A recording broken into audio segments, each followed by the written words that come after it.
උසයි. ඒක ගෙදර පාරටත් අයිල්ලා දෙනවා. ඔව්. ඔව්. මැදමාලිට නෙමෙයි යෝදයෝ මනමාලිට. එන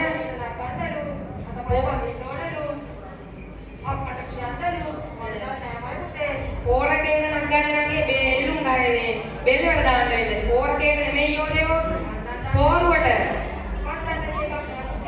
අක්කට කියනවා නෙමෙයි අෂ්ටක කියනවා. ලොකු පුතාට බැලුවා. ඔව්. අඩි උත්තක් කරලා දෙන්න.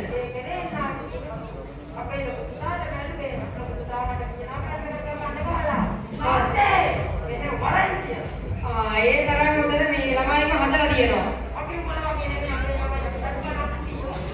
උනම්ම පේනවා මතක විදියට. ඔව්. ඔව් ඉතින්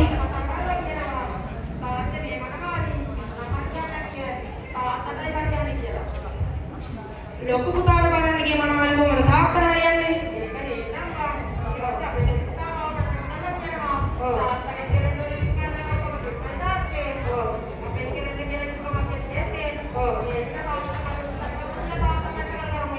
ඔව් මේ හැටපැන මොනාකි මිනිස්යාට කටියුත්තක් ගන්න දීලා පැත්තට කරන්න තමයි පුතාලගේ කල්පනාව. ඔව්. ඔව්. ඒක නෙමෙයි වගේ. ඔව්.